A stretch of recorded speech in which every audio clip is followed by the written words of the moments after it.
नमस्कार दोस्तों, मैं हूं गौरव काकरान। स्वागत है आपका ज्ञान भाई गौरव काकरान चैनल पर। साथियों, आज की इस वीडियो में हम चर्चा करेंगे नेपाल का।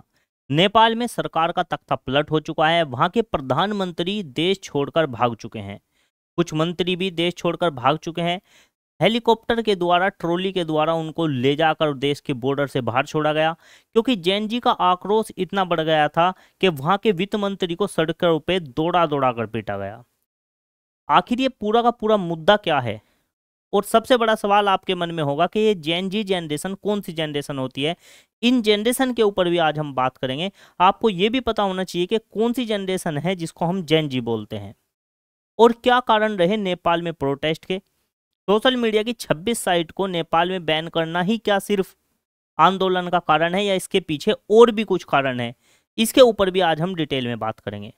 सबसे पहले हम बात करेंगे आखिर ये जेन जी जनरेशन कौन सी होती है। सबसे पहला सवाल, अगर हम कुछ जनरेशन की बात करें तो देखिए, जो लोग 1901 से 1927 के बीच में पैदा हुए हैं उनको हम कहते हैं ग्रेटेस्ट जनरेशन, यानी कि जीआई जनरेशन। और जो लोग 1928 से 1945 के बीच में पैदा हुए हैं उनको कहा जाता है साइलेंट जनरेशन। और अगर बात करें 1946 से 1964 के बीच पैदा हुए लोगों की, तो उनको कहा जाता है बेबी बूमर्स। और इसी तरीके से 1965 से 1980 के बीच पैदा होने वाले को जनरेशन एक्स, 1981 से 1996 में पैदा हुए लोगों को मिलेनियंस कहा जाता है, यानी कि जनरेशन वाई। 1997 से 1912 के बीच पैदा हुए लोगों को जनरेशन जेड कहा जाता है, जिनको हम जेन जी बोलते हैं। और उसी तरीके से 2013 से 2025 के बीच पैदा होने वाले लोग जनरेशन अल्फा कहलाएंगे, जो अब चल रही है। और ये प्रोटेस्ट जो है वो इस जनरेशन का है जिसने नेपाल में तख्ता पलट किया है, जेन जी। और इसी तरीके से 2025 से 2039 के बीच पैदा होने वाले जो लोग होंगे उनको कहा जाएगा जनरेशन बीटा। तो उम्मीद है आपका ये डाउट क्लियर हुआ होगा कि ये आखिर जेन जी जनरेशन क्या है। आप बार बार सुनते होंगे जेन जी, लेकिन इसका सवाल का जवाब आपको आज मिल गया होगा कि आखिर ये जेन जी जनरेशन है क्या। अगर आगे बात करते हैं तो ये प्रोटेस्ट आखिर इतना बढ़ा क्यों? देखिए, सरकार के तख्ता पलट के पीछे कई सारे कारण हैं। सबसे बड़ा जो कारण है वो है राजनीतिक अस्थिरता। अगर राजनीतिक अस्थिरता ना होती तो नेपाल में कभी भी तख्ता पलट ना होता। बात करें नेपाल में 2008 में राजशाही खत्म हुआ था और उसके बाद राजनीतिक अस्थिरता बनी हुई थी, और कोई भी प्रधानमंत्री अपना कार्यकाल आज तक पूरा नहीं कर पाया। यानी कि सन 2008 से लेकर सन 2025 आज चल रहा है, लगभग 17 साल हो चुके हैं, और इस 17 साल में लगभग 13 प्रधानमंत्री वहां बदल चुके हैं। और ये जो प्रधानमंत्री 13 बदलते हैं, कहीं ना कहीं 2-4 पार्टी हैं उन्हीं के आपस में बदलते रहते हैं, और उनको पता होता है कि हम 1 या 2 साल टिकेंगे। तो वहां पर इतना करप्शन और इतना भ्रष्टाचार होता है कि वहां के जो नेता लोग हैं वो इतना भ्रष्ट हो चुके थे। बेरोजगारी और स्वास्थ्य की सेवाएं, एजुकेशन सिस्टम पूरी तरीके से बर्बाद हो चुका था। और यही कारण रहा कि जैन जी जो हैं, युवा जो लोग हैं जो बेरोजगार घूम रहे थे, उन्होंने अपनी आवाज उठाई, और वो आवाज इतनी बुलंद हुई कि प्रधानमंत्री केपी शर्मा ओली को देश छोड़कर भागना पड़ा। जो चीज मैंने आपको बताई है वो सारी समस्याएं के चलते ये आंदोलन शुरू हुआ। सबसे पहले ये शांतिपूर्ण आंदोलन चल रहा था। आंदोलन थोड़ा बड़ा हुआ तो सरकार ने आंदोलन को दबाने के लिए उन पर पहले तो रबड़ की गोलियां चलाई। फिर जब रबड़ की गोलियां भी काम नहीं करी तो उसके बाद उन पर लाइव फायर तक कर दिया गया, जिसमें लगभग 18 से 19 लोगों की मौत हुई। और ये मौत का कारण ही पूरा नेपाल जो है वो एकजुट हुआ और सरकार के खिलाफ सड़कों पर उतर आया। और सरकार ने इनकी आवाजों को दबाने के लिए सोशल मीडिया एप्लीकेशंस को बैन कर दिया, जिसके कारण युवा जनरेशन में इतना आक्रोश उत्पन्न हो गया कि पूरा का पूरा नेपाल जो है वो सरकार के खिलाफ आकर सड़कों पर खड़ा हो गया। और मंत्रियों के घर जला दिए गए, राष्ट्रपति भवन को तोड़फोड़ दिया गया, उच्च न्यायालय में तोड़फोड़ की गई, और साथ ही संसद में भी आग लगा दी गई।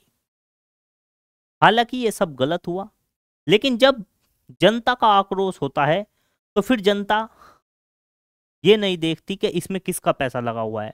आखिर पैसा तो जनता का ही था। अगर अब की वर्तमान स्थिति की बात करें तो वर्तमान स्थिति कुछ सुधरी है। जिन जैन जी ने आंदोलन किया था वो जैन जी वहां की स्थिति को सुधारने के लिए सफाई का काम भी कर रहे हैं, सड़क पर अब पेंट भी कर रहे हैं, और जो जो तोड़फोड़ हुई है उसको व्यवस्थित कर रहे हैं। ये एक बड़ा संकेत है कि हमने अपने हकों के लिए आवाज उठाई और तख्ता पलट कर देने के बाद हम वापस से अपने देश को खड़ा करने की भी हिम्मत रखते हैं। अब देखने वाली बात यह है कि आने वाले समय में नेपाल की राजनीति किस मोड़ पर जाएगी, नेपाल में किस तरह की तरक्की होगी और कौन नया प्रधानमंत्री देश के लिए चुना जाएगा। फिलहाल के लिए नेपाल के एक इंटरिम प्राइम मिनिस्टर नियुक्त की गई हैं जिनका नाम है सुशीला काकड़ी। आप इनका फोटो भी देख सकते हैं। द हिंदू के न्यूज़पेपर में ये छपा हुआ है। ये फिलहाल के लिए प्रधानमंत्री बनी है और कुछ समय के बाद इलेक्शन के द्वारा एक परमानेंट प्रधानमंत्री चुने जाएंगे जो आगे चलकर देश की सत्ता को संभालेंगे और देश के भविष्य में अपना योगदान देंगे। तो इस तरीके से आप देख सकते हैं कि अलग अलग अखबारों ने अलग अलग तस्वीरें ली हैं। जैसे कि एपी न्यूज़ ने ये नेपाल पुलिस की ली है कि जैन जी जो है नेपाल पुलिस की वर्दी पहनकर घूम रहे हैं। न्यूज़ 18 में आप देख सकते हैं कि संसद को आग लगाई गई है। अल जजीरा की भी न्यूज़ आप फोटो देख सकते हैं। जैसे ही द इकोनॉमिक्स टाइम ने भी देखिए, जब शांतिपूर्वक धरना चल रहा था उस टाइम पानी की जो बौछारें की गई थी युवाओं के ऊपर, उस टाइम का ये फोटो है। तो आप देख सकते हैं डिफरेंट एंगल से फोटोज लिए गए हैं हर स्थिति के, जो मैंने आपको दिखाने की कोशिश की है।